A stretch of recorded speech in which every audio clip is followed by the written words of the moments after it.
Olá pessoal, bem-vindos a mais um episódio do podcast Para Ler. O meu nome é Hugo. O meu nome é Emanuel. E vamos já para o quarto episódio.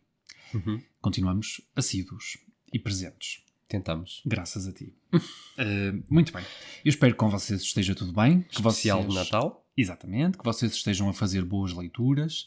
Nós por cá continuamos a trabalhar. Nenhum de nós está de férias. Portanto, as leituras têm sido as possíveis. Mas temos concluído alguns livros. Sim, acho que melhoramos bastante. O ano não foi dos melhores, pelo menos para mim. Em termos de leituras, não. Mas desde que nos mudamos eu tenho notado que estou a ganhar novamente ritmo. Exatamente, consistência, isso é importante.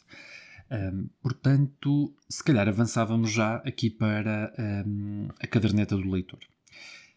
Caderneta do leitor. Ora, muito bem. O que é que nós vamos falar aqui? Foste tu que tiveste a ideia deste tema, que eu acho que é um tema pertinente, dada a época em que estamos, que é o dar e receber livros. Principalmente aqui o dar e receber livros no Natal. Sim ou não? Para começar, o que achas? Eu gosto sempre de receber livros. Ok. Acho que é... Lá está. Valorizo tanto o objeto em si e o prazer que me dá, mas é sempre arriscado. Eu compreendo aqui a visão da outra pessoa, não é? E é assim, não há escolha mais segura do que aquela que o próprio faz, não é? Portanto, mas é sempre interessante teres alguém que tenta, pelo menos, pensar um bocadinho em ti, nos teus gostos e naquilo que poderás gostar. Acontecia-me mesmo familiares que não sabiam claramente o que escolher, porque também não liam, mas diziam-me, escolhe e eu ofereço-te, é uma prenda minha. E ok, é uma forma de se contornar a situação. Pode não ser a mais... surpreendente. Sim, ou a mais bonita para a fotografia, não mas é? Mas é atenciosa. Mas é atenciosa. Sim. E acho que no fundo o que conta é isso, é a intenção, o intuito que parte, a iniciativa no fundo, não é? Que parte da outra pessoa. E depois há aí também um fator de humildade muito grande, não é? Porque é admitir no fundo que não conseguimos chegar lá, ou não temos... Sim, mas isso pode acontecer com qualquer coisa, não precisa ser o objeto livre. Imagina, nós não sabemos muito bem o que é que a pessoa gosta em termos de decoração para a casa. Lá está, e podemos até entrar por esse caminho e depois a pessoa também não gostar, porque estamos a falar de objetos muito pessoais, no fundo, mas isso também depende, talvez, do tipo de leitor que sejamos, não? Porque há pessoas que são muito ecléticas, e que vão um bocadinho a tudo, não é? Pode ser o último thriller que saiu.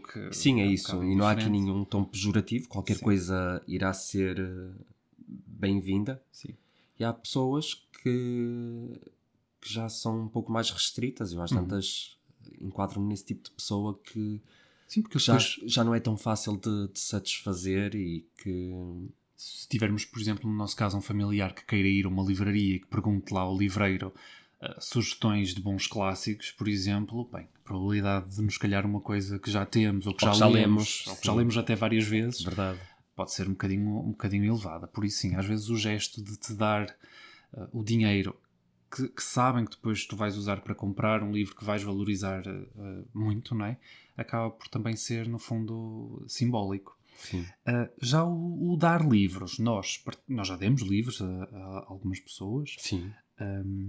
Eu sempre gostei de dar livros também, mesmo aqui no percurso do canal tive muitas vezes essa oportunidade, mas é sempre arriscado também. Sim, e depois imagina, estava agora a pensar que tentámos também ir ao encontro do que a pessoa gosta.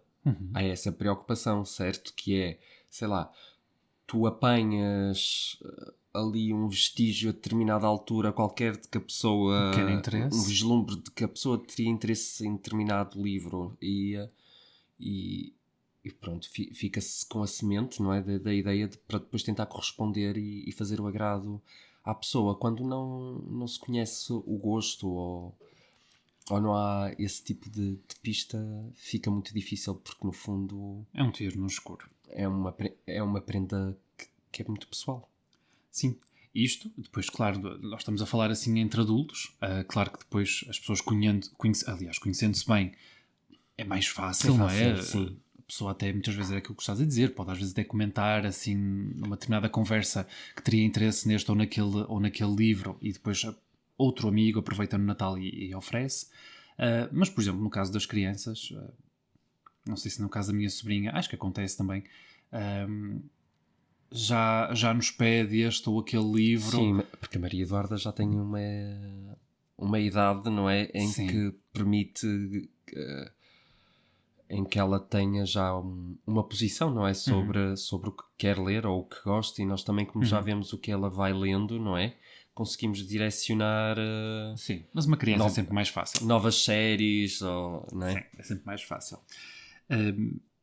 Mas sim, digam se vocês têm dificuldade em oferecer livros nesta época, se realmente gostam de receber livros.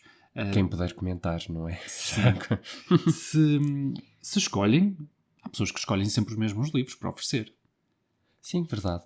Há pois pessoas que têm aquele livro, ou o favorito delas, que dão a toda a gente sim, indiscriminadamente. Isso eu não... Não sei, é quase como... isso eu não... Se eu faço... Houve uma altura em que fiz. Houve uma altura em que eu, com o pó de um desejo imenso, eu dei-o a muita gente.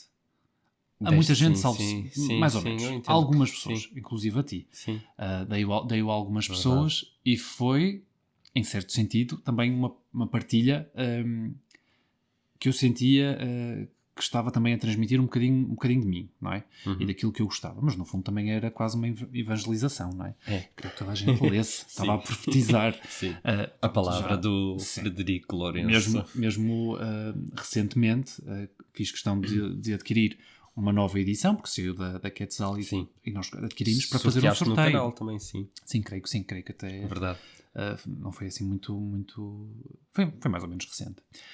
Portanto, sim, há pessoas que de facto têm um livro que depois gostam de disseminar por aí e de o espalhar, porque gostam tanto dele que sentem que estão a espalhar-se um bocadinho também.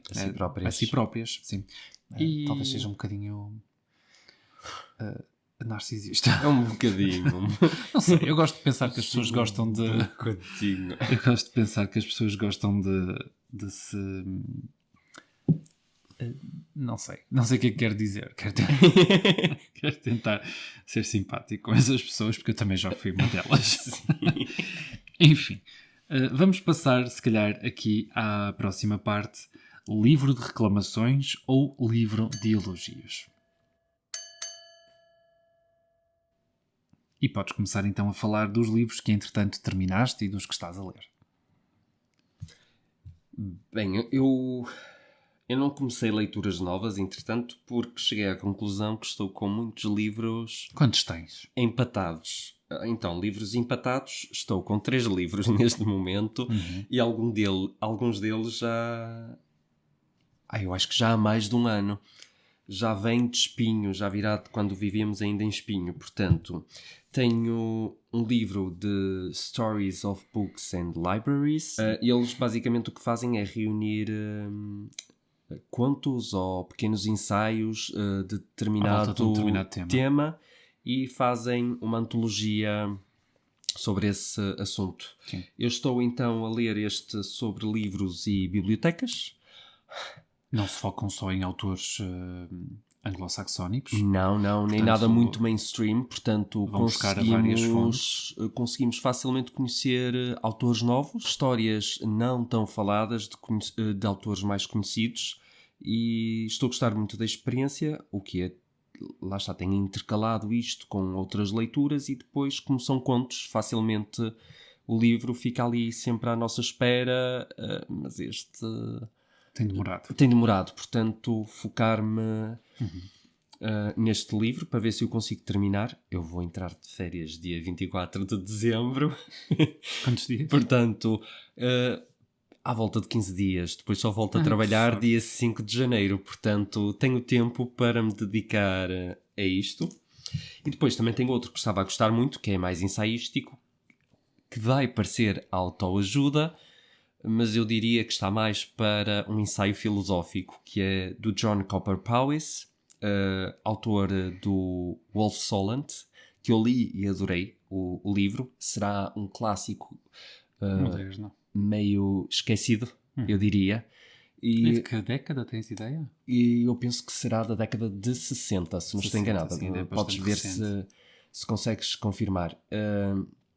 Mas que eu acho que li algum livro do Harold Bloom em que falava dele. Li, mas já o conhecia. Publicado em 1929. E 29, ok. E é impressionante, sabes porquê? Porque tu vais ler esse clássico e não dirias, então, que é contemporâneo, por exemplo, do Gatsby. Não? Parece um livro posterior. Gostei muito, então temos adquirido algumas coisas do John Cooper Powys e tenho este The Art of Happiness, A Arte da Felicidade, não é? Que não é um livro de autoajuda, mas é um ensaio filosófico muito interessante sobre o tema, a felicidade, e vou sensivelmente a meio. São 200 e poucas páginas, vou na página 110 a ver se também termino isto, porque, sei lá, há mais de um ano e meio que eu comecei, provavelmente. E ainda estou a ler do Ivo Meco, Das Plantas num Livro, que teci muitos elogios quando o comecei, aqui, penso no segundo episódio, mas agora continuo a gostar do livro. Acho que é riquíssimo em diversidade de informação sobre plantas e a origem do livro, o caminho que foi feito até chegarmos ao livro atual. Mas para o meu gosto falha um bocadinho. Acho que às vezes tem muito jargão técnico que o leitor comum não irá perceber, em termos de anatomia vegetal, por exemplo, e que torna-se repetitivo na abordagem. Acho que, enquanto autor, a mão do escritor deveria tentar limar e não tornar o livro tão enfadonho. Mas isto é o que é o meu gosto. Pronto, isto é o que eu estou a ler. Vamos agora falar do que tu estás a ler e depois falamos do que lemos. Ok, então, continuo com o Silmarillion. Posso dizer que desde que terminei os livros que eu vou falar, não peguei mais no livro, mas já vou com um terço do livro lido, mais ou menos. Portanto, achas que é uma boa leitura agora para esta altura do ano? Acho que é uma leitura sensacional, ótima para qualquer altura do ano. Leia. Mas sim, neste momento está parado, mas não está esquecido. O Silmarillion funciona quase como um livro de contos, portanto não precisam de estar a ler tudo de seguida, de enfiada, porque de facto ele estrutura aquilo em pequenas etapas, digamos assim, quase da história mitológica da Terra-média. Mas sim, está parado. Eu, entretanto, terminei um grande clássico vitoriano, será? Deve ser, vitoriano. Deve ser. Eu acho que a Rainha Vitória já devia ser rainha. Ok. Não, olha que se calhar não seria rainha na altura em que este livro foi publicado. Mas também andou lá. Vais falar dos que terminaste, então? Não, vou falar do outro que escolhi entretanto. Okay. Portanto, eu depois terminei aqui um livro do século XIX e decidi escolher outro também, do século XIX, desta vez por um francês. Francês, não é? Mais ou menos, possivelmente publicado ali mais ou menos na mesma altura, portanto eles devem ter para aí uns, nem se calhar 10 anos de diferença entre publicações. Ok, eu gosto muito de falarmos destas coisas porque eu perco-me muito facilmente na cronologia de diferentes livros, então contextualizar desta forma para mim é muito interessante, percebemos o que é que estava a ser feito ao mesmo tempo, não é? E pronto, sem rodeios, estava a falar do David Copperfield, eu penso que ele foi publicado em 1850, deixa eu ver aqui, é fácil de ver. Mas sim, eu creio que sim. Mas o Madame Bovary é o livro que eu estou a ler de momento, o que vou iniciar. O David Copperfield foi publicado por completo, não é? Porque ele estava a ser editado em fascículos. Foi editado por completo em 1850. E o Madame Bovary saiu 7 anos depois. 56. Sim. E pronto, possivelmente estamos a falar aqui de abordagens completamente diferentes. Sim. Não é? São temáticas... Já li os dois e as abordagens são temáticas diferentes, apesar de o Charles Dickens também incluir aqui o tema do... Eu não vou dizer do adultério, mas tens uma jovem, que é a Emily, que é uma personagem secundária, mas que, como é que eu ia dizer, fomenta aqui muita intriga na história, e que, de certa forma, é uma jovem pobre, mas pura, virginal, uma figura quase angelical, e que se desencaminha porque um dia dá-lhe vontade de fugir com um amigo que o David Copperfield lhe apresenta da escola, e ele é rico, mas à partida não quer nada de muito vinculativo, não é, com ela, portanto está de facto a usá-la só pela beleza dela, e ela no fundo desgraça-se. Portanto tens aqui a história da perdição também de uma mulher. Isto tudo aqui acessório à história do David Copperfield. Ou seja, como é que ela se chama? Emily. Não tem nada a ver com a Emma Bovary. Não anda muito longe em termos de nome, mas sim, não teria nada a ver. Acho que vais perceber rapidamente que a Emma não compartilha dessa inocência. Pronto. A Emily depois arrepende-se, claro. Portanto, tem toda aquela atitude de pecadora em busca de misericórdia, não é? E da absolvição do pecado. Portanto, não... Mas o Dickens é bom para com a personagem, o Dickens certo? dá-lhe o final... Perdoa a Eu cheguei a personagem. comentar isso no vídeo. Dá-lhe um final possível. Ok. Eu não vou comentar aqui detalhes, gente. Portanto, leiam o livro, mas a verdade é que eu não posso dizer, ok, ela casou e foi feliz para todo sempre e teve a vida que sempre quis, e não vai acontecer. Ela, aos olhos daquela sociedade, ela era uma mulher perdida. E agora surgiu uma dúvida. Tu foste procurar por essa personagem se eventualmente o Dickens não a utilizou para outro texto qualquer? Eu não sei se ele faz em isso na obra que fizesse desenvolvimento? Eu não sei se ele faz isso na obra dele. Também não sei. Não é conhecido por fazer isso, não é? Não. Eu sei que dos escritores assim próximos dele, como o Thomas Hardy, ele fazia, não é? Criava um universo e depois punha os personagens a circular, quase ao jeito de Balzac. Sim. O Dickens, se queres, também não faço ideia. Não sei. Não tenho a mesma ideia. É possível que sim, ou outro, não sei, mas acho que não. Eu gostei muito do David Copperfield. Eu acho que deu para perceber que quando gravei aqui para o podcast um dos últimos episódios, que eu estava assim um bocadinho... não era triste, estava arreliado. Eu acho que tu estavas a... deixa eu ver se me ocorre a expressão. No fundo precisaste do impacto do final da obra para perceber... Sim, estava à espera de desenvolvimentos, porque eu não via... a importância de tudo o que tu estavas a passar no início. Eu não via as coisas a concluírem, eu via só mais desenvolvimento e não via, ok, como é que ele agora vai concluir tanta trama em poucas páginas? E a verdade é que ele faz. Há ali uma personagem que ele mata, bem, a personagem de repente aparece doente e poucas páginas depois está morta, e tu ficas assim, ok, tanto desenvolvimento para isto. Sim. Soa-me um bocadinho a George R. R. Martin. Claramente o Dickens foi ver a Guerra dos Tronos. Enfim. Não, mas fiquei contente com a morte daquela personagem, se isto se pode dizer. Isso dava um tema para... É aquela coisa, tu no fundo estás a ler o livro e a dizer, na minha cabeça foi sempre assim, bem, ele nunca vai terminar com esta personagem, agora eu não sei de que forma é que o Dickens a vai chutar para canto, não é? Sim. E chutou-a para canto matando-a. Portanto, é uma das formas de se resolver as coisas. Isto porque havia sempre uma outra personagem que seria aqui uma... Mas isso levanta... Achas que era uma personagem que podia ser insuportável para o escritor? Não sei, a ver se eu consigo explicar melhor. Eu acho que há certas personagens depois que a determinada altura vão ganhando vida própria, certo? Enquanto o escritor está...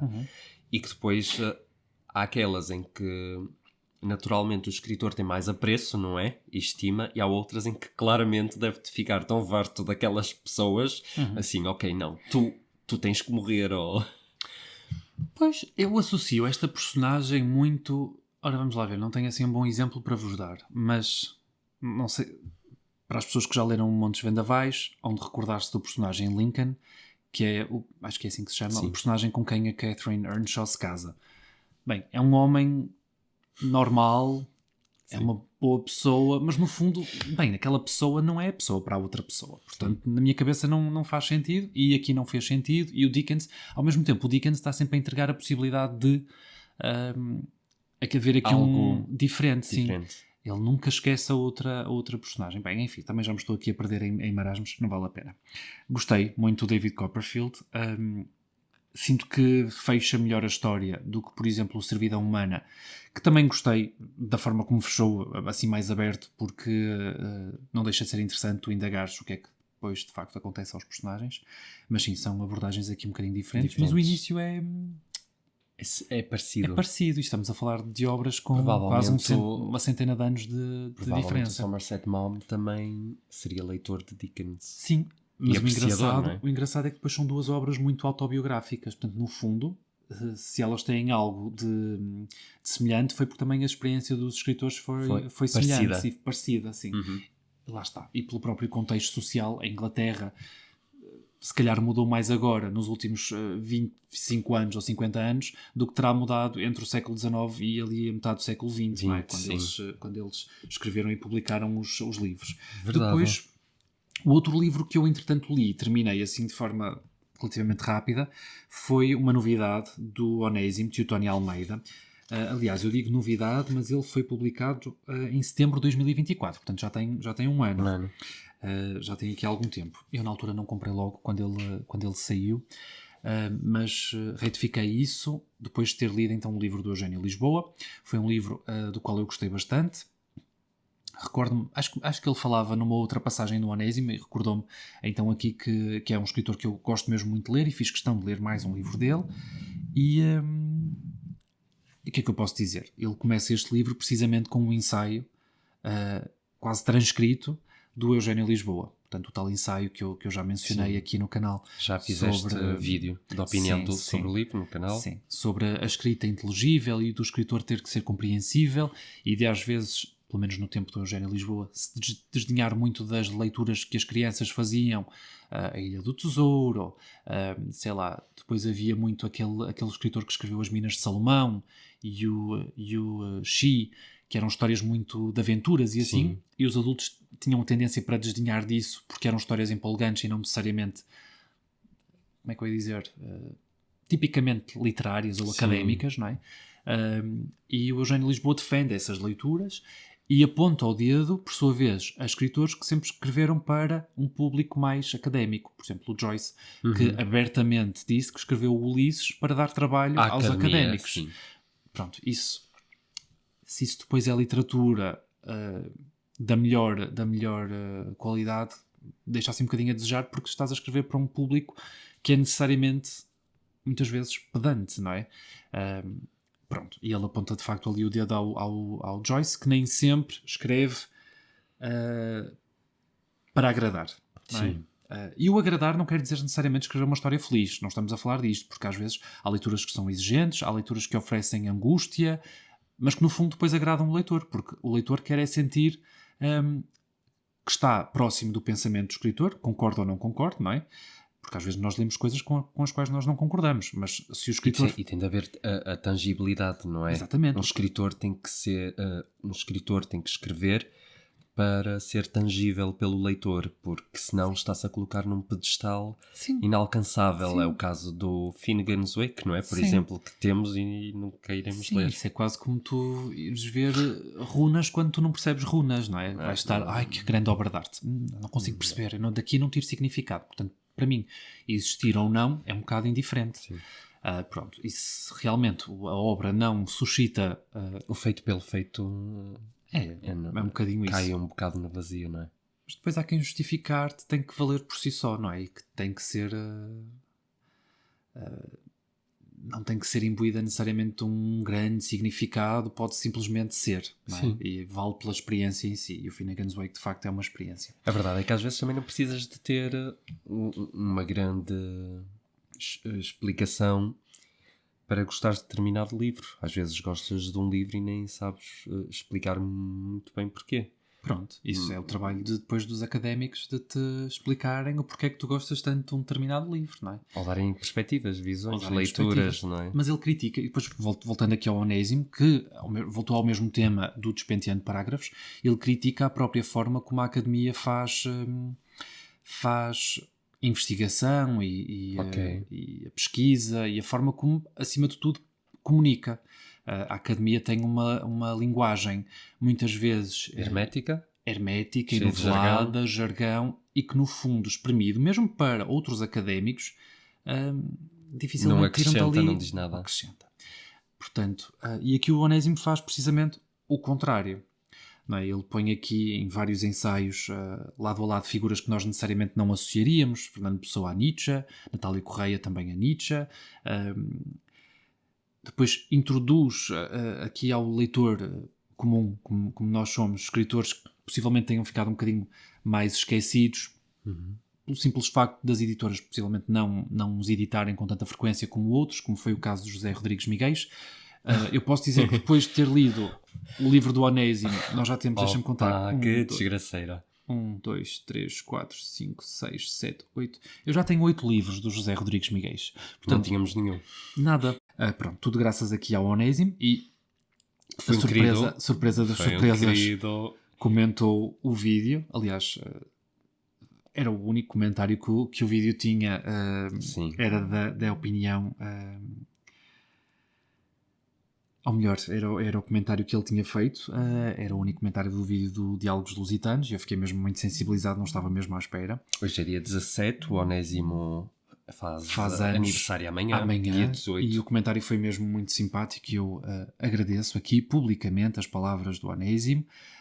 Estou longe de merecê-las e de facto valorizo muito as pessoas que pensam tão bem como ele pensa, figuras como ele, que sabem argumentar, discorrer, que sabem, acima de tudo, escrever, são os melhores professores. E, como eu já disse, já não sei se num vídeo anterior, se num comentário ou se num story, adoraria tê-lo como professor. Acho que é uma figura exemplar nesse aspecto e vou continuar a ler Onésimo. Mais uma vez, obrigado e corra tudo bem amanhã, não é? Acima de tudo. E saúde para se escrever mais e viver mais. Pronto, portanto, os livros que eu concluí foram o David Copperfield e o Diálogos Lusitanos. E, estás com a Bovary? Na verdade, vou começar porque eu li a introdução. Silmarillion. Sim, eu li a introdução do Hélder Guegues. Tenho a edição da Guerra e Paz. Pronto, acho que eles eu tenho que reler esse livro um dia. Eles apontaram que é uma edição baseada numa edição revista e não sei. Portanto, e às tantas até releio nessa edição depois que tu vais ler agora. Nenhum de nós lê em francês, portanto... Infelizmente. Tem que ser aqui a tradução para o português. Que é o mais próximo também. E agora? Eu terminei O Charco do Diabo, de George Sand, por culpa do Dostoiévski falar tanto nela no diário dele. Gostei muito. Novamente, é o meu segundo livro da George Sand. Achei fantástico. Faz um retrato da vida rural francesa ali do século XIX. Incrível. É um livro pequenino. Qual é a editora? É da Minotauro. Gostei muito da introdução e do prefácio que ela faz. Acho que entregam... nem será um prefácio, eu penso que será um epílogo. Deixa-me só confirmar. Será um epílogo que ela faz. É um apêndice, aliás, até. É um apêndice que ela faz depois da novela, em que te vai escrutinar toda a parte cultural do povo nas aldeias de quando faziam festas de casamento. E aquilo é incrível porque tu começas-te a sentir quase como se estivesses num livro do Tolkien. Lembra muito toda aquela situação do Bilbo com os anões a chegarem e a festa a acontecer. Achei incrível. O Charco do Diabo porque é uma das peças geográficas principais da história, em que um homem viúvo que vai fazer um caminho para ir pedir uma mulher em casamento vai com uma menina da aldeia e na floresta perdem-se e estão a andar, estão a dar por elas, estão a andar às voltas sempre no mesmo sítio, sem saírem para onde querem do sítio e chegarem onde querem chegar. E este charco então, que é tido como Charco do Diabo por acontecerem lá coisas más, vai acabar por ser uma peça central da novela onde coisas boas vão acontecer. E depois li este livro que foste tu que compraste. Eu não sou tido nem achado. Gunnar Gunnarsson, Advento. Sim. O Gunnar Gunnarsson, pelo que eu percebi, será um dos grandes escritores islandeses, em que esteve ali no concurso para o Nobel a par com o Halldór Laxness, certo? e que acabou por não ganhar. Penso que ainda estiveram ali na dúvida em atribuir aos dois, dividirem o prémio, mas acabou por ir para o Laxness só. E este livro, Advento, sem contar, eu não tinha associado sequer, eu peguei por ser um fiambrinho, é pequenino, olha, vamos ver se isto presta. É um livro natalício, portanto é um ótimo livro para se ler nesta altura do ano, em que temos a personagem principal, que é o Benedict, penso que será assim que se diz, não sei, que tem um carneiro e um cão, e quando chega à altura do Advento, parte numa caminhada com estes dois companheiros em busca de ovelhas perdidas para trazê-las de volta para a população. É claro que aqui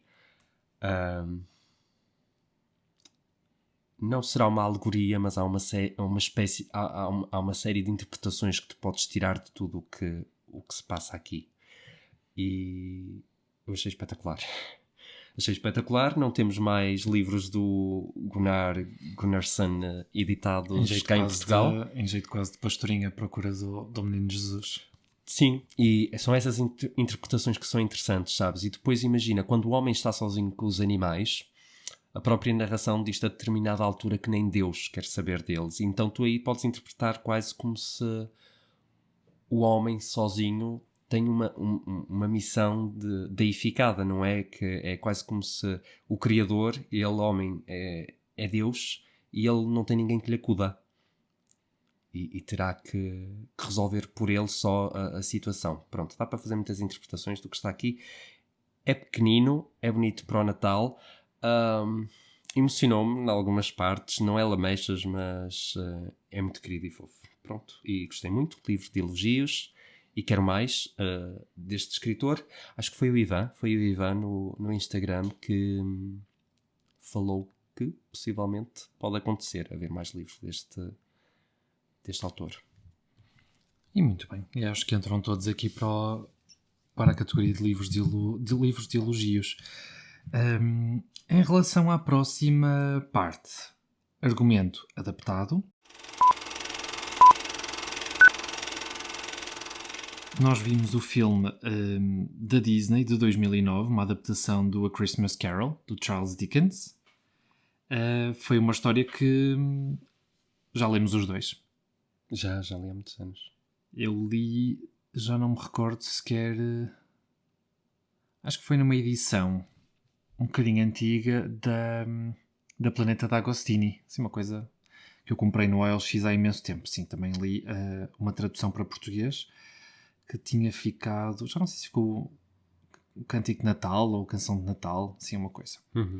É um livro com muitas edições, cá em Portugal, é um livro muito editado, será seguramente o livro do Dickens mais lido, que se pode qualificar, aquilo é um conto. É um conto, sim. É um conto, uma novela um bocadinho estendida, é um conto um bocadinho estendido, quase uma novela, não é?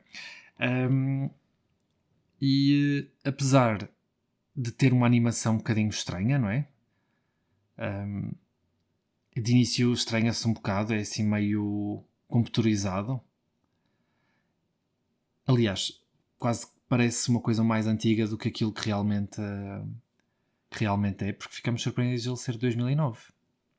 Mas naquela altura tinha saído, eu lembro-me de haver um filme que eu nunca vi porque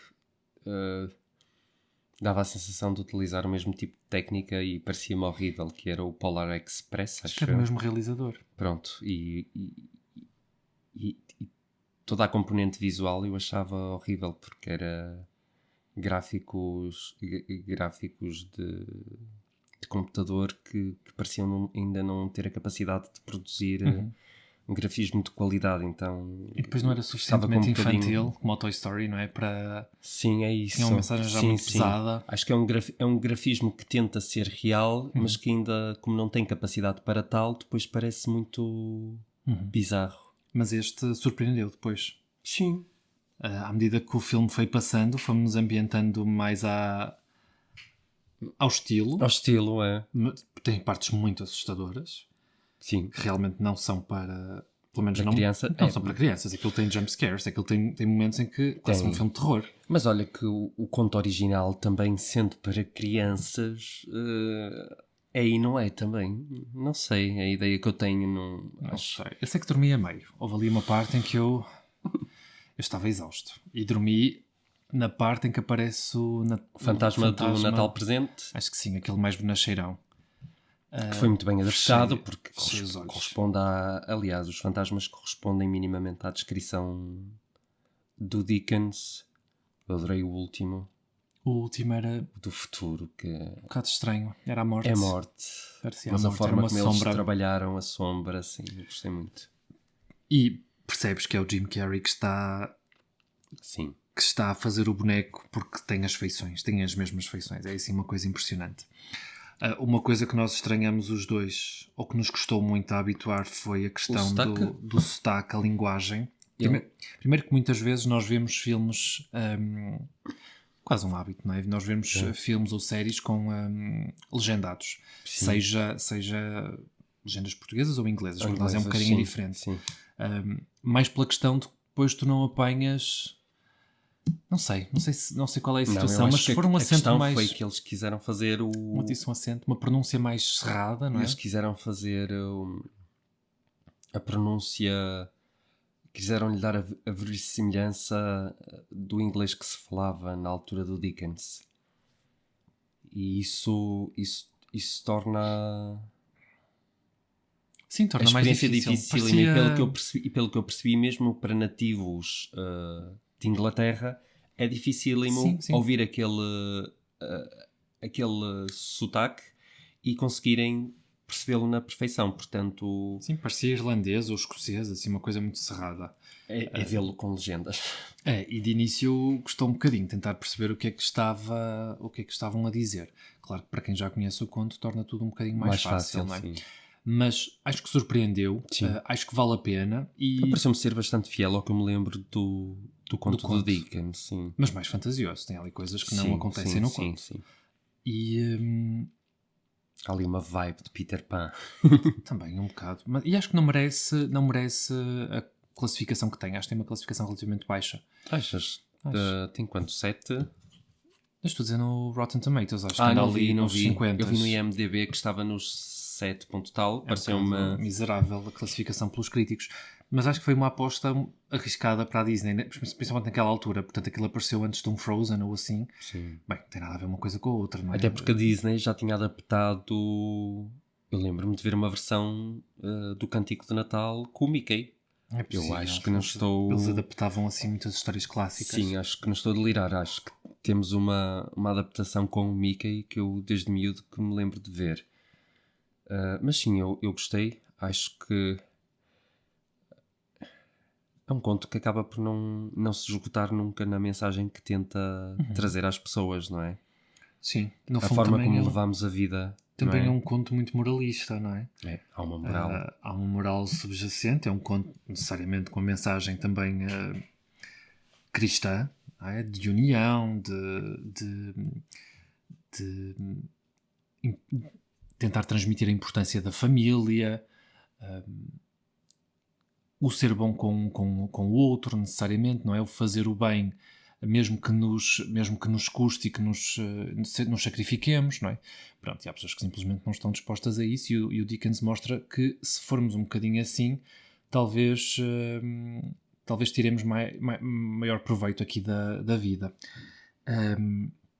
Mas sim, eu acho que temos a mesma opinião, é um filme que devemos rever. Sim. Surpreendeu, porque achávamos que não íamos gostar assim tanto. Portanto, sim, a rever. E se calhar agora vamos para as perguntas. Pergunta ao par. Are you happy to be in Paris? Are you happy to be in Paris? Beyoncé. E temos aqui algumas. Façam mais perguntas. Nós estamos a ficar precisamos de perguntas. Aliás, temos uma pergunta da Mónica que vamos deixar para o último episódio do ano, certo? Porque já é uma pergunta que projeta para 2026, portanto vamos deixá-la para o último episódio do ano. E vamos então à pergunta da Marta Chambre, ou às tantas até às perguntas da Marta Chambre. Ela tem 2 perguntas. Podes ler. Pode ser. Olá, Hugo e Manuel. Quais os autores contemporâneos portugueses e estrangeiros que apreciam? E quais as obras preferidas dos mesmos? Queres começar? Portugueses. Ai, perguntas difíceis. Contemporâneos. Contemporâneo, é assim, eu tenho que considerar, e claro que faz todo sentido, terá que ser em Portugal, António Lobo Antunes. Em Portugal tem que ser o António Lobo Antunes. E quais as obras preferidas dos mesmos? É ler os livros todos do António Lobo Antunes. Não sei, é muito complicado. É muito difícil para mim escolher só um livro do António. Por isso... Acho Já escolheste no episódio passado, na verdade. Sim, Meio que escolheste. Sim, meio que escolhi, mas não é um livro ideal para dizer a qualquer pessoa para vai ler António, vai ler o da Natureza dos Deuses, não. Portanto... E estrangeiro? Estrangeiro, contemporâneo. Isto é muito difícil, vá. Dom DeLillo. Gosto muito de Dom DeLillo. Apesar de não andar a ler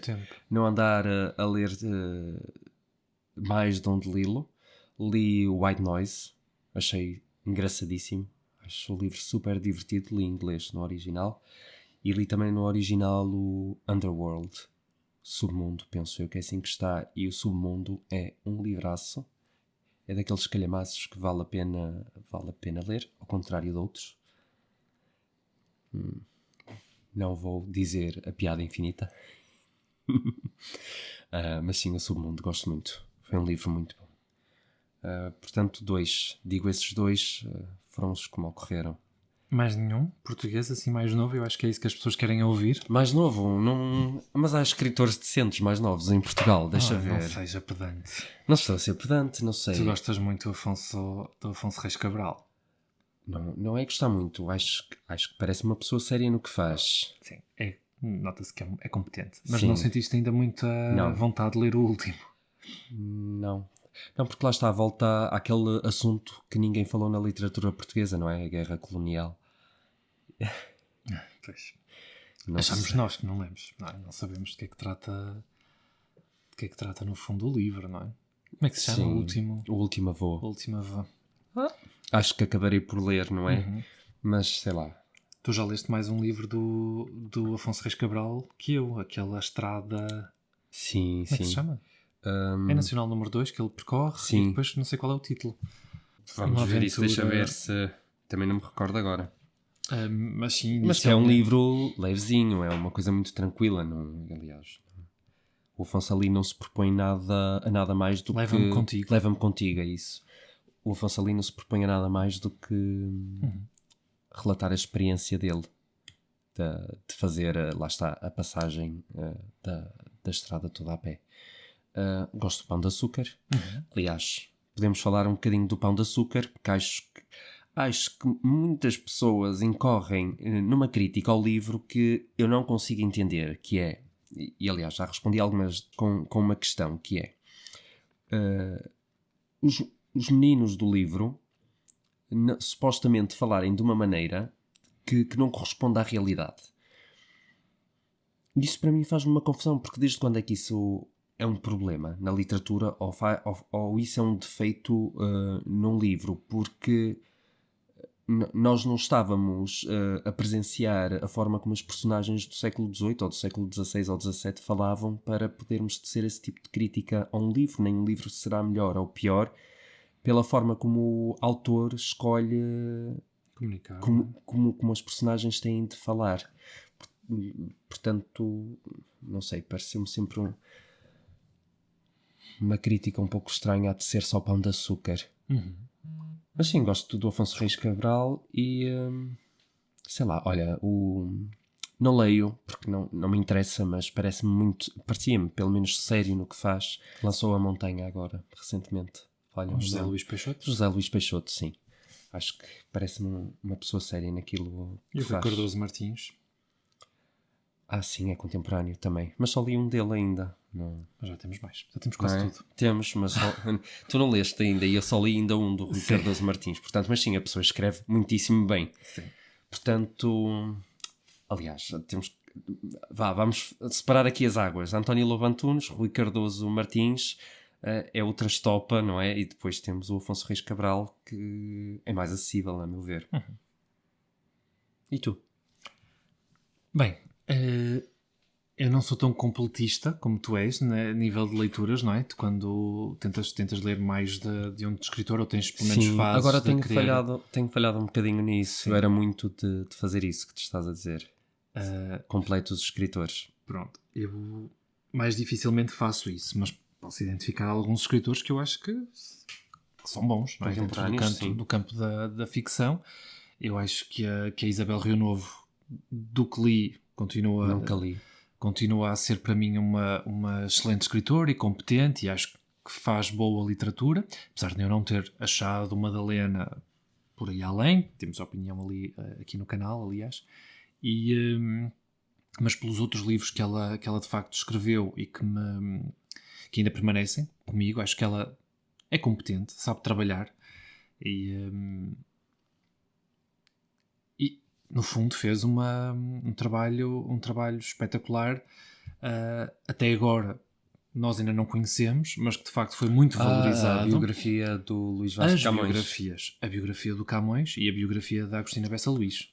Sim, também foi ela que fez também, a da Agostina. A Agostina Bessa Luís. Sim, ambas pela Contraponto. Foram trabalhos formidáveis. Portanto, também não me surpreendia muito que daqui a uns anos ela vencesse o Prémio Pessoa, pelo menos esse. Portanto, sim, eu continuo a dizer a Isabel Rio Novo. Também gosto do Afonso Reis Cabral. Gostamos, apesar de ter lido menos um livro que tu. Mas aquele livro não é... O Leva-me Contigo não penso que seja determinante. Sim. Não é literatura, percebes? Não, é um livro de viagem, quase no sentido de uma aventura, sabes? Pois, mas acaba por ser quase um livro de crónicas, então, não é? Uma crónica de uma viagem. Aliás, eu acho que ele próprio disse, ele pegou nos posts que ia fazendo no Facebook durante a viagem dele e depois fez a composição do livro. Ou seja, não é nada de comparável ao Pão de Açúcar ou ao Meu Irmão. Depois havia, ainda falando aqui de vencedores do Prémio Leia, havia um que se chamava João Ricardo Pedro, que nunca mais publicou. Muito, não é? Eu li os 2 livros que consegui arranjar dele, acho que são os únicos publicados, que é um Postal de Detroit, que foi, assim, dos 2 para mim é o meu favorito, e o rosto será o último, aliás, o Teu Rosto Será o Último, que foi o vencedor do Prémio Leia. A pessoa nunca mais publicou. Eu não sei qual é a área dele. Eu acho que ele não tem nada a ver com a área de humanidades. Ele é licenciado em Engenharia Eletrotécnica. Não sei se desencantou pela escrita. Surgiu, às vezes basta surgirem aqui alguns contratempos na vida da pessoa para nunca mais publicar. Pronto. Mas gostei muito dos livros que ele escreveu. E às vezes também mais vale. Escreves 1 ou 2 em condições. Sim, são perspectivas. E em termos de pessoa contemporânea, não vou citar o António Lobo Antunes, como é lógico, porque não li o suficiente para opinar da mesma forma. Mas em termos de pessoa que eu sinto que contribuiu aqui para um legado que vai ser bastante falado e valorizado nos próximos tempos, é a figura do Frederico Lourenço. Acho que é inegável. Quanto mais não seja pelas traduções. As traduções da Bíblia é um monumento.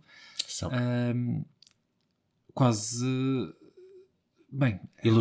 elogiadas, aliás, pelo próprio António Lobo Antunes, que para oferecer um elogio não é coisa fácil. Sim. Mas sim, portanto, são um monumento. É assim uma coisa... Antigamente, a tradução da Bíblia demorava anos e anos a fio e era feita por várias pessoas, geralmente monges, não é? Ou pessoas ligadas aqui à Igreja Católica. E ter uma pessoa sozinha, claro, com os métodos da atualidade, se bem que quando ele começou não se falava em inteligência artificial, portanto ele não teve essa ferramenta à sua disposição na maior parte dos volumes, mas ter uma pessoa que sozinha em nem que uma dúzia de anos, não foi sequer uma dúzia, 10 anos, por aí, produzir tanta tradução e tantos volumes, uma tradução de qualidade, pelo menos creio que seja, é de facto de valor. E depois também é uma pessoa da qual eu já li bastante ficção. Houve uma altura, aí fui completista e li tudo o que havia na biblioteca do Frederico, desde a poesia aos contos, o romance já conhecia, li crónicas que ele também tinha da Cotovia. É uma figura com a qual eu me identifico. Algum livro em particular que queiras como se quem te acompanha não Não soubesse. soubesse. Sim, é assim, dentro da ficção, como é lógico, o Pode um Desejo Imenso, não é? Imenso. É um livro que me toca particularmente, acho um livro belíssimo pelas próprias ligações que tem, não só à figura de Camões, mas também à própria poesia, à poesia de Sofia, que também identificaste e valorizaste muito quando leste. Claro, quem gosta de Sofia não tem como não gostar. Como não gostar desse livro, não é? É um autêntico elogio, não é? Que ele faz à obra de Sofia nesse livro. Mas depois as crónicas, eu não sei porque é que a Quetzal está a demorar tanto tempo a editar a obra dele. Não sei. Porque ele tinha crónicas, ele se calhar não quer. As crónicas... Também pode ser isso. Ele se calhar não quer, porque as crónicas de facto tinham uma visão muito intimista. Ele falava muito de relações que teve, e ele agora é casado, talvez não queira. É assim, claro que o marido atual sabe perfeitamente da história dele, mas como é lógico, ele confessa ali uma outra coisa um bocadinho mais íntima. Mas que eu acho que para um leitor que se está a descobrir, talvez fosse uma perspectiva muito interessante de se ter. Eu, pelo menos, já valorizei muito isso. E estrangeiro? Sim, já me esquecia. É assim, eu continuo a gostar muito de Murakami. Murakami. Já me... Adorei ali este ano. Qual foi que eu li? The City and Its Uncertain Walls. E foi o meu favorito de Murakami até agora. E ler Murakami é em inglês, porque as traduções da Maria João Lourenço, não é? Sim. Ela, assim, eu acho a mulher icónica. Ela é, de facto... Não. Ela é uma tradutora. Vamos deixar isto para outro episódio. Fazemos um episódio dedicado a Murakami e às traduções, sim. Então, Murakami. Sim, Murakami. Acho eu, de longe, o escritor do qual eu li mais livros. É difícil, não é nada. Tu tens um favorito, não é? O meu livro favorito do Murakami é A Crónica do Pássaro de Corda, como é todo leitor de Murakami, tirando a pessoa que está aqui à minha frente. O Emanuel, não, eu agora diria The City and Its Uncertain Walls. É um livro que eu não conheço ainda. Ou O Kafka à Beira-Mar. Pronto. Acho um livraço e estou ansioso por ler em inglês sem a parte icónica da outra senhora. Essa senhora. Mas gostamos muito dela. Beijinho para ela. Sim. Ela é icónica. Proporciona momentos únicos, não é? Sim. Entre ela e a Lúcia Nogueira, não sei quem é a minha tradutora preferida. A Lúcia Nogueira da Book Cover. Da Book Cover, sim. Do Murakami, então, o meu favorito, A Crónica do Pássaro de Corda, que, para as pessoas que não sabem, não há nenhuma tradução para português ou inglês que seja a versão integral, à exceção da tradução feita para o Brasil, da Companhia das Letras, da Alfaguara, já nem sei. A tradução brasileira, a tradução que fizeram para português do Brasil, é a única que tem o texto integral, o romance integral, aquilo que ele de facto escreveu. Do japonês, porque depois a nossa é baseada numa edição, já não sei se é inglesa, se é americana, que foi resumida.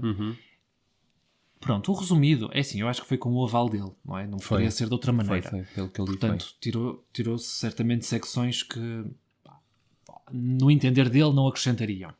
Pronto, isso depois também diz sempre um bocadinho da... Então, se não acrescentam, porque é que está, não é? Não é? Não sei. São como aqueles episódios do Dragon Ball, que são fillers. Estão lá, mas são tão engraçados. Bem, não é? Sim. Fiz um episódio do Dragon Ball em que o Son Goku vai tirar a carta de condução. Isso não está no mangá, foram eles que se lembraram. Pronto, enfim. Grande à parte. Mas sim, o Murakami. Não li o The City and Its Uncertain Walls. Li o penúltimo dele, A Morte do Comendador. Sim. Em inglês, não foi também? Também em inglês, mas temos as edições em português também. E não me apercebi, eu li também as edições em português, eu fui alternando, e não me apercebi de... Depois podemos comentar isto mais à frente, mas não me apercebi das mesmas idiosincrasias da tradutora nesse livro, porque ela tinha uma parceira de tradução. Ok. Acho eu que tinha. Espero não estar a dizer baboseiras, mas sim. Trabalho de revisão, talvez, não? Limou-lhe ali muitas coisas, portanto eu já não me apercebi tanto disso. Por acaso, mas é engraçado perceber como o próprio tempo pode moldar a visão que temos sobre determinado trabalho, porque eu tenho quase a certeza que as traduções dela seriam vistas como algo único e um bom trabalho de tradução, e dá-me a sensação que hoje a perspectiva sobre esse tipo de trabalho já não será bem a mesma. Eu pessoalmente Isto para quem nos está a ouvir, que se calhar soa assim um bocadinho macarrónico aquilo que nós estamos a dizer sem contexto. Basicamente, a tradutora do Murakami usava muitas expressões portuguesas, idiomáticas, de forma repetitiva e consistente em toda a obra. Aliás, nós podemos citar aqui algumas. Sim. Nós podemos dizer o igual ao litro. Vaca fria. A vaca fria, o ato contínuo. Ato contínuo, o ato contínuo e o igual ao litro estão sempre. Página sim, página não. Rir a bandeiras despregadas. Sim, várias vezes também. Pronto, assim... São várias, agora assim de repente. Mas são mesmo muitas expressões portuguesas e... E claro que o Murakami não utiliza nada disto na sua escrita. Como é lógico. Aliás, ler Murakami em inglês é uma experiência diferente. Claro que transmite sempre a mesma sensação. Aquela aura de mistério. Mas eu diria que torna-se ainda mais onírico, mais poético e não é tão pantomineiro. Porque em português Murakami é muito pantomineiro. Por conta dessas expressões. E assim mais estrangeiros. Falando aqui de outra... Mais um. É isso, estou a tentar pensar. Eu também só disse um estrangeiro, não foi? Não me ocorre tão de Lilo. Não me ocorre assim... Tu gostas do Paul Auster? Ou estou a inventar? Eu só li um livro do Paul Auster. Ok. Eu gostei muito desse livro. E senti uma coisa, que ele nesse livro condensou mesmo muito. E o livro era minúsculo. Não me vem assim à memória mais nada assim que eu possa... Nós também não lemos muitos contemporâneos, não é? É uma falha nossa. Nós não lemos tanto contemporâneos. Não é uma falha, é uma escolha. Sim. Sei lá, podia dizer a Meg Wolitzer, mas eu tenho ali a Persuasão Feminina para ler há muito tempo, portanto eu só li 2 dela. Achei-a uma escritora formidável e os interessantes. Eu achava que ia ser um livro super básico e cheio de clichês, porque apelava muito ao público young adult, não é? Supostamente. Sim. Mas não, foi um livro que me surpreendeu mesmo muito. E o escritor, o autor das Benevolentes? O Jonathan Littell. É diferente. O Jonathan Littell é um escritor... à parte, é um escritor que não tem muitos livros de ficção publicados. Ele tem As Benevolentes e depois tem um outro livro que não tem nada a ver em termos de tema, de forma literária, nada a ver. E é claro que eu considero As Benevolentes um grande livro, mas não posso dizer que o Jonathan Littell, sem ter escrito mais nada, não é, que eu tenha lido, seja para mim um grande escritor, não é? Mas de facto, produziu aquele livro que já por si só já é um portento. A Marta também perguntou o que apreciam, não tem necessariamente... que ser os favoritos de todo sempre, não é? Portanto, vamos avançar. A segunda questão, da Marta Chambre, também. Sendo eu apreciadora de livros de ensaios, gostaria de saber se gostam e, se sim, quais os que recomendam. Cada vez mais. É. Sim. Cada vez mais. O que é que eu recomendo? Em português? Acho que deve ser um pouco... Irrelevante, sim. Um bocadinho de tudo. É sim. Já li ensaios. O que tu achas? Já li ensaios da Virginia Woolf que são magníficos. É assim uma coisa impressionante. Ensaios do Chesterton que são brilhantes e um sentido de humor apuradíssimo. O Onésimo é formidável. Fiquei a conhecer o Eduardo Lisboa através de ensaios. O homem é poeta. Eu ainda não conheço a poesia e já gosto dele, e é por causa dos ensaios. O Eduardo Lourenço, o Jorge de Sena, acho que foi provavelmente das pessoas de quem eu mais li ensaios. Também já li e gosto. Deixem-me pensar assim em mais coisas. Eu sou péssimo para... Sei lá. É um bocadinho complicado, mas tu mesmo leste aquele livro de literatura... isso ajuda-me, que eu não... Aquele livro de literatura que tu nem conhecias quem era a pessoa... Aquele da Quetzal, sobre literatura. Sim. Alberto Manguel, sobre literatura. Uma perspectiva muito pessoal. Acho que ele fala muito bem do que é ser leitor. E depois ainda tenho muita coisa para ler. Imaginem, eu li muito pouco de Humberto Eco, e o Humberto Eco é um excelente ensaísta. Ainda não li muito. Nós temos imensos... Olha, li este ano o Além da Literatura, do João Bigode Chorão, que eu gostei bastante também. Mas são ensaios mais literários, não é? Vai mais sobre essa, Camilo Castelo Branco, por aí. Eu tive um livro também que li aqui, eu não sei se fiz a opinião para o canal, peço desculpa, creio que não. Também já não vos sei dizer qual é o título do livro.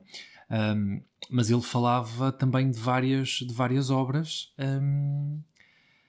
Isto assim fica um bocado vago, não é? Se eu não consigo depois apontar o título do livro.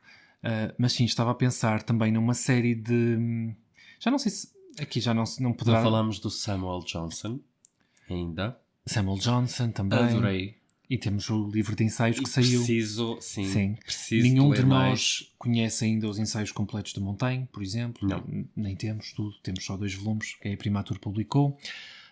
Ia falar também de umas edições que o Emanuel me deu aqui há uns tempos, de todos os textos de ensaios e críticas e peças jornalísticas que a Agostina escreveu. Sim. Que também deve ser muito interessante. São 3 tijolos.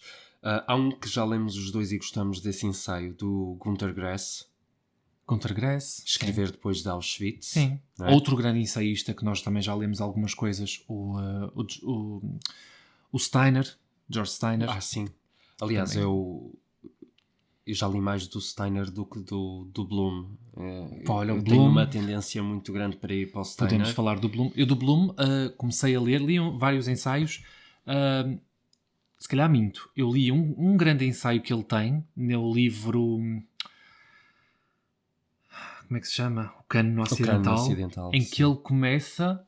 Bem, a pessoa discorre sobre Shakespeare. Deus no céu e Shakespeare no céu também. A fazer casal. Porque ele fala mesmo muito bem do Shakespeare. Sei lá. Nós temos também um livro de ensaios do Jorge Bataille que fala sobre a literatura e o mal. Sim. Que fala muito sobre Montes Vendavais. Ray Bradbury. Já leste o Zen e a Arte da Escrita? Pronto. Também é muito interessante. Eu não sei se o Saramago tem ensaios. Ele tem ensaios? Há muitos ensaios sobre a obra do Saramago. Agora a ser editados pela Tinta da China. Mas não sei se ele tem ensaios. Não.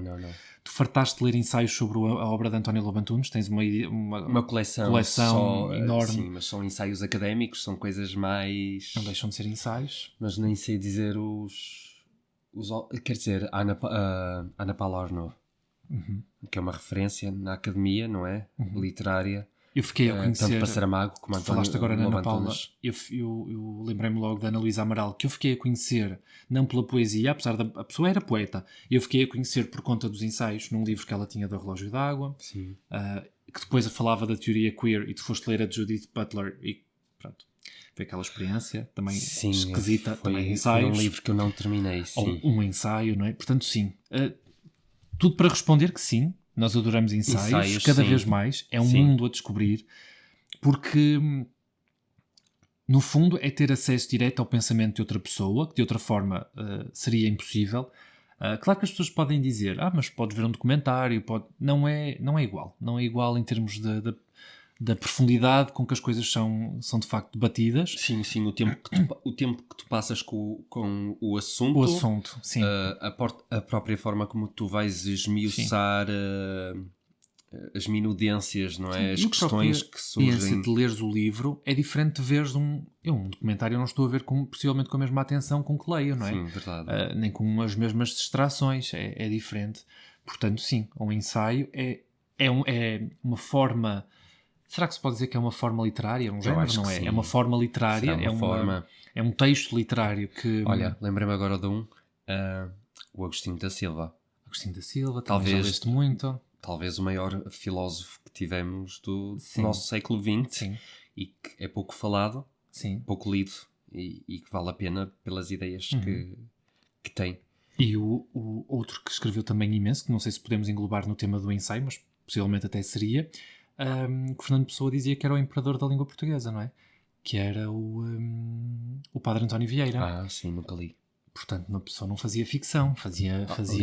O sermão aos peixes. Não deixam de ser ensaios, não é? Portanto, sim, não faltam exemplos. Lembrei-me outro que tu gostas muito também, o E.M. Forster. O E.M. Forster, sim. Aspects of the Novel, sim.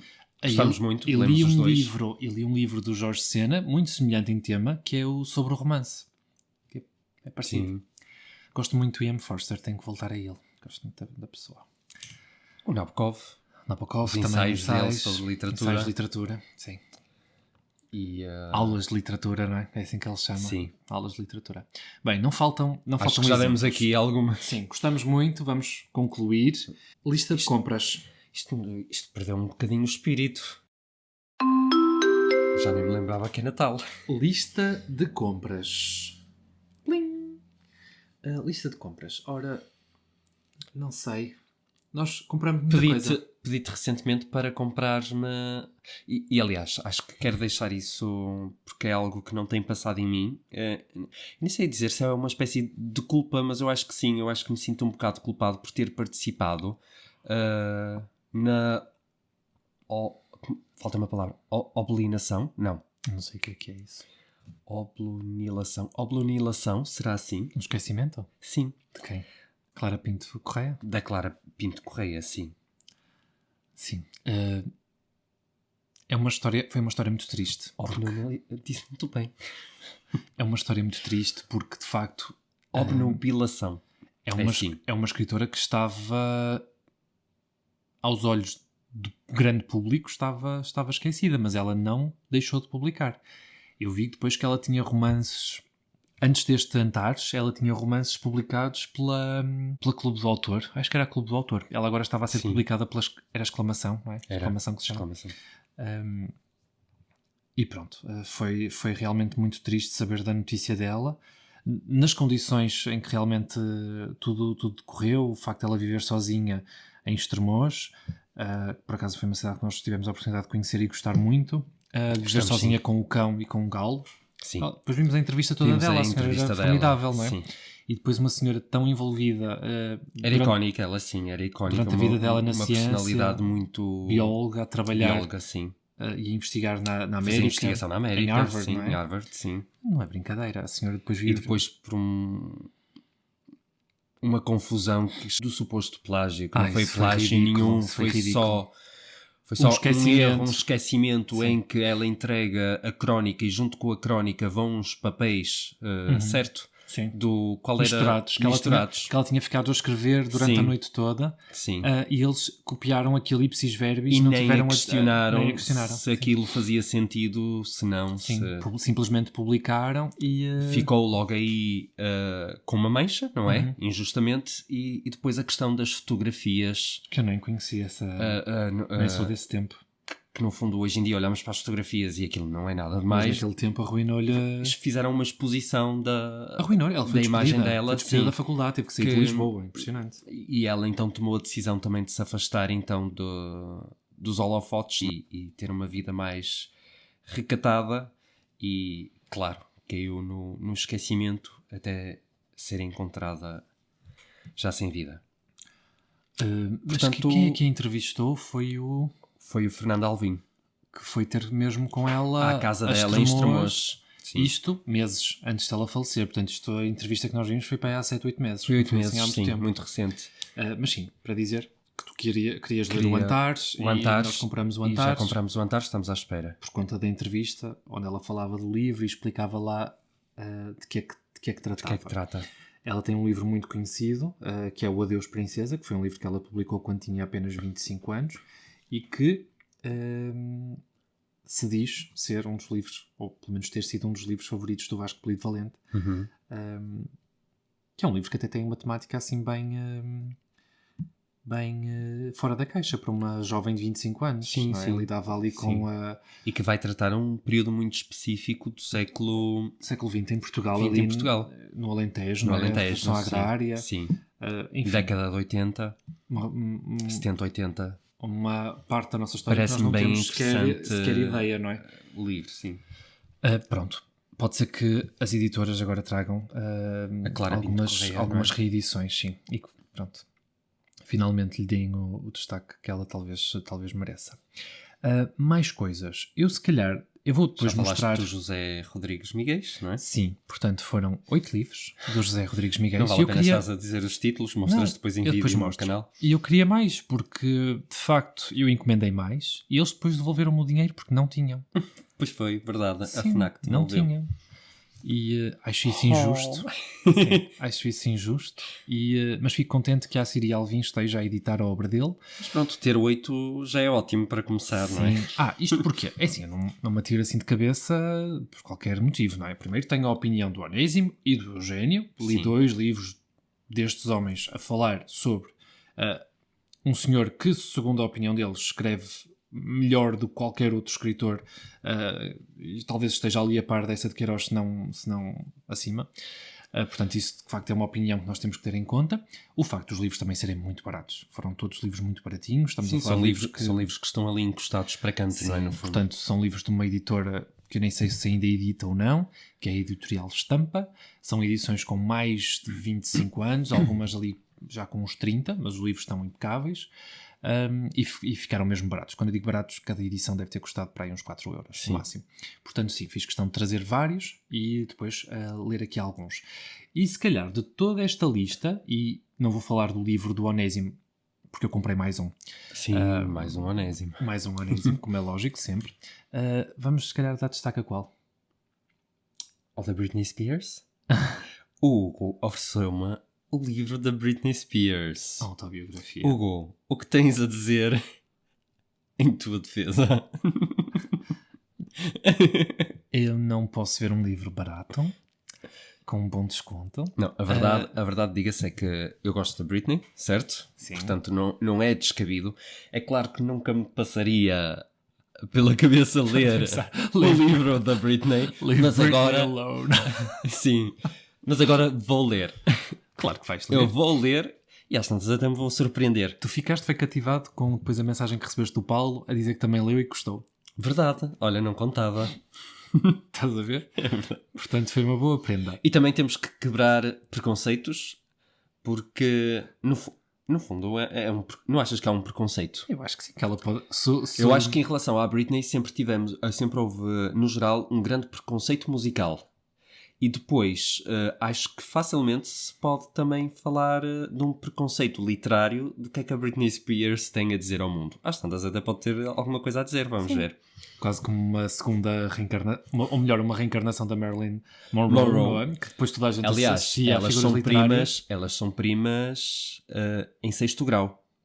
Ou seja... mas isso até eu sou primo da Marilyn Monroe em 6º grau. Não és, em 6º grau não és, desculpa lá.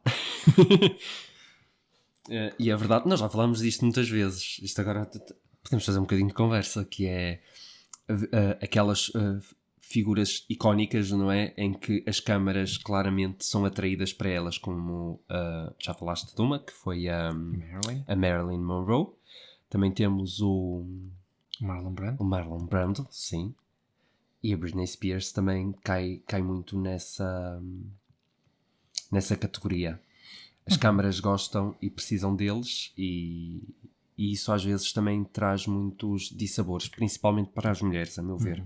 Os homens estão sempre mais protegidos nisso. Mas se calhar destacava aqui as críticas positivas que têm surgido aqui à volta do livro do Javier Cercas. Estávamos os dois a olhar para o mesmo. Portanto, por culpa do nosso querido amigo Paulo Portas, não é? Foi o Paulo Portas. Foi o Paulo Portas. Paulo! Pronto, não, de facto não. Foi o Paulo Portas. Foi o Paulo Portas. Sim, estava a dar na televisão. A culpa foi do Paulo Portas. E pronto, ele recomendou o livro. Não, e também o prémio que eu cheguei um dia qualquer do trabalho e disse... Olha, que nós não somos do CDS. Houve um dia qualquer que eu cheguei de trabalho e que eu disse, olha, o livro do Javier Cercas já ganhou um prémio. Não foi? E depois tu foste ver qual era o prémio também. Isso foi depois do Paulo Portas aparecer na televisão. Também. Eu acho que foi a mistura de tudo, não é? Sim.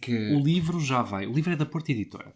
O livro já vai na 4ª edição e vocês olham para o livro e dizem assim, bem, isto não é livro para vender tanto. E a verdade é que estão a dizer tão bem do livro sobre o facto do Javier Cercas ter escrito este livro completamente ateu, descrente nas instituições da Igreja, mas foi convidado pelo Vaticano a seguir o Papa, neste caso o Papa Francisco, o Papa já falecido, numa viagem à Mongólia, e no fundo ele tinha um propósito muito claro, perguntar se a mãe dele, depois de morta, ia encontrar o pai dele no céu. Ou seja, no fundo ele estava a perguntar o que é que acontece depois de morrermos, não é? Claro.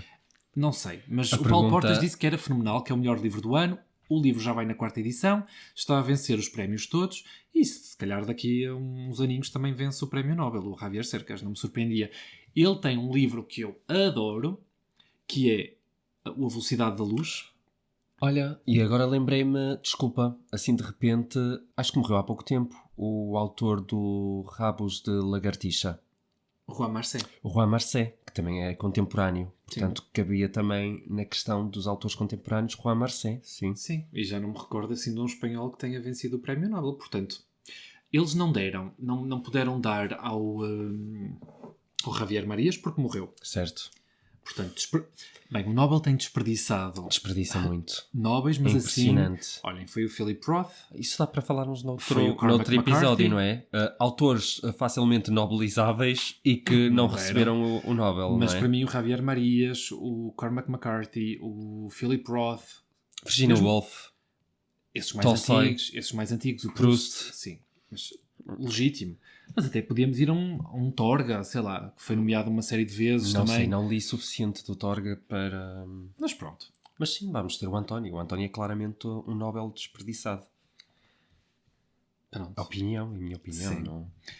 Mas sim, acho que já tarda... Nós falamos muitas vezes na questão do Nobel. Não ligamos particularmente, não compramos ainda o livro deste último Nobel, não conheço a pessoa, portanto primeiro tem que surgir a curiosidade, e a curiosidade vem de algum lado e nunca vem do prémio. Só agora recentemente é que comprámos um livro do Peter Handke, e porque eu tive curiosidade, porque... E estava em promoção, porque senão também não compravas. Não, mas vi o título A Ladra da Fruta e assim, olha, isto despertou-me a atenção. Sim. Ainda não tinha acontecido. Mas não é pelo prémio em si que nós vamos ler determinado livro. Nós estamos para ler a Olga Tokarczuk. Sim, acho que até os nossos escritores favoritos não serão necessariamente Nobel, com algumas exceções, não é? Temos o Thomas Mann, que é... Sim, o Hermann Hesse também gosto muito. Sim, ainda existem alguns. Mas não é por esse motivo que nós os lemos. Agora, uma coisa que nós comentamos muito cá em casa, e este podcast, este episódio em particular já vai longo. Imenso. É um episódio especial. É, de verão. De Natal. Sim, de verão do hemisfério sul. Uma coisa que nós comentamos muito é o facto de... E agora perdi-me. Estava a ver se tentava... Nós comentámos muito, não é? A questão do Nobel. Mas... Agora já não me recordo. Anyway. Era porque não era assim muito importante. Não. Mas também não seria mentira, não é? Não. Nós comentamos mesmo muito. Comentamos tanto que ainda me vai... Ainda te vai surgir de novo. Tu desviaste-me da conversa. Mas sim, o Javier Cercas, toda a questão de o livro estar a vender muito, ter prémio, ter sido falado pelo nosso querido amigo Paulo Portas, e agora ficaste preso aí, Hugo. Sim, não consigo. Isto já são sinais, claramente... Da idade. Bem. Deixa-me pensar. Não, mas depois cortas. Deixa-me pensar. Passou-me completamente. Então. Já me recordei. Só para ver se não me esqueço. Deixem-me dizer já. A propósito do Nobel. É impensável nós chegarmos ao século XXI, estamos em 2025, e não haver mais nenhum Nobel da língua portuguesa. Porque temos um país imenso, eu nem estou a falar de Portugal, mas temos um país imenso que é o Brasil, um país que, comparado a Portugal, é um país bem mais dedicado à literatura, em produção literária. Mas isso às vezes quantidade não é qualidade também, isso é fácil. Não estou a dizer isso, mas estou a dizer em termos históricos, foi um país sempre muito virado para a literatura e sempre a produzir literatura de boa qualidade. Aliás, se nós temos um Eça de Queiroz, eles também têm um Machado de Assis. Se nós temos grandes poetas, bem, eles também. E a verdade é que nunca se pôs ainda em cima da mesa a possibilidade de premiar um país dos PALOP, por exemplo. Um escritor angolano, um moçambicano, um brasileiro. Sim. O brasileiro choca-me mais pela questão da população. É mesmo muita gente. O Brasil é quase um continente inteiro, não é? E fica sempre um bocadinho aquém o desprezo que se faz da língua portuguesa. Nós, no fundo, temos... Há quanto tempo é que existe esse prémio e só se deu... Acho que aí também pode entrar a questão das traduções. Entra a questão das traduções. E é aquilo que o pode Onésimo... ser um fator limitante. Sim, e é aquilo que o Onésimo falou em relação ao Saramago. O Saramago teve uma sorte de as traduções terem sido bem recebidas no mundo Sim, anglo-saxónico. E o Saramago teve a agenda política, porque isto... A agenda política todos têm os que vão assim para fora. Não estou a dizer O isso. Saramago foi um caso muito particular em que foi fácil a tornar-se novelizável, mas isto é a minha opinião. Bem, isso depois vale o que vale, não vou defender nem E com isto, não estão contra-argumentar. com isto não estão a aumentar ou a diminuir o mérito do Saramago. Estou só a falar na questão da atribuição do prémio.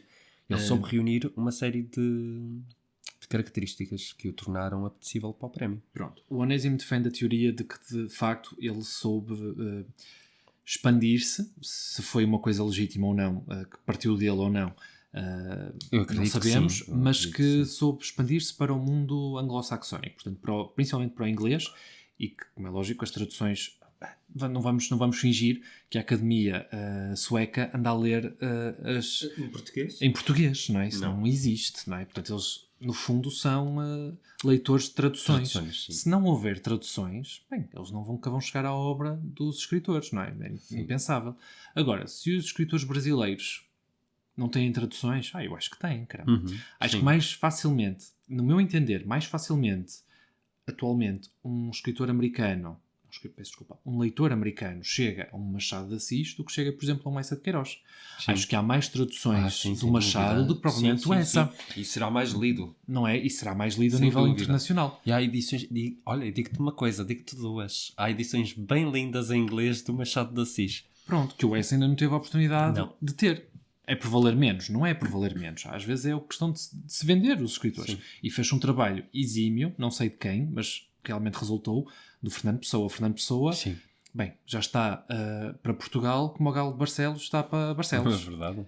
Não é? Aquilo é um símbolo. É uma marca. É uma marca.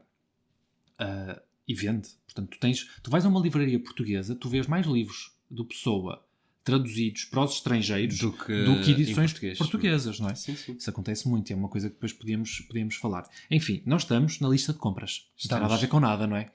Mas para falar do Javier Cercas, lembram-se? Ainda estamos nessa coisa. Sim, Javier. Portanto, Paulo Portas, o nosso amigo. O livro O Louco de Deus no Fim do Mundo é o título da Porta Editora. É uma editora da qual eu nunca comprei muitos livros. Ok. Eu nunca fui grande fã do catálogo da Porta Editora. Eu também não. Sei porquê. Vamos ser sinceros, também não. Não sei porquê. É uma editora que tem outras chancelas que eu gosto. Tem o Walter Ugumem, não é? Será isso? Não.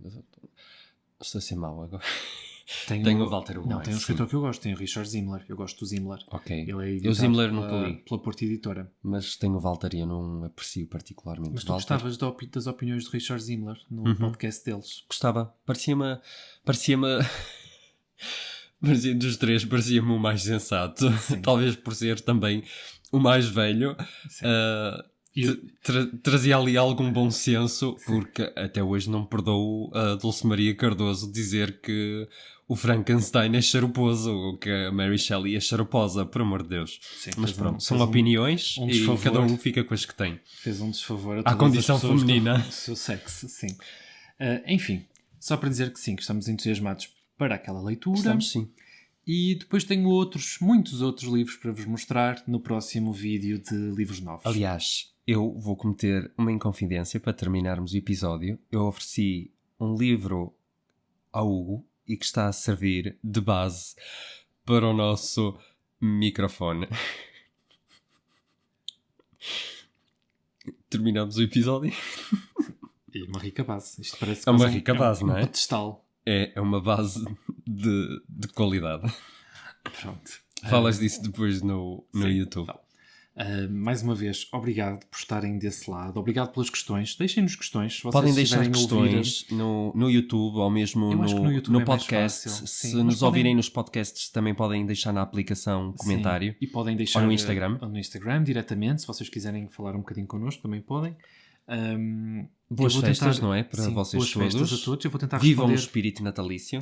Vou tentar responder aos comentários que ainda têm em atraso. Peço desde já desculpa. Mais uma vez, agradeço imenso ao Onésimo pelo comentário. Foi mesmo muito querido. Duvido que ele esteja a ouvir isto. Não se deseja feliz aniversário antes da data, mas os nossos votos são para que tudo corra bem. Exatamente. Um dia feliz. Fiquei mesmo muito sensibilizado. E bom obrigado. Natal a vocês todos. E vemo-nos ainda antes do ano novo para o último episódio do Para Ler. Do ano, sim. Vais fazer a lista para 2026? Eu acho que vou. Ok, ficamos por aqui.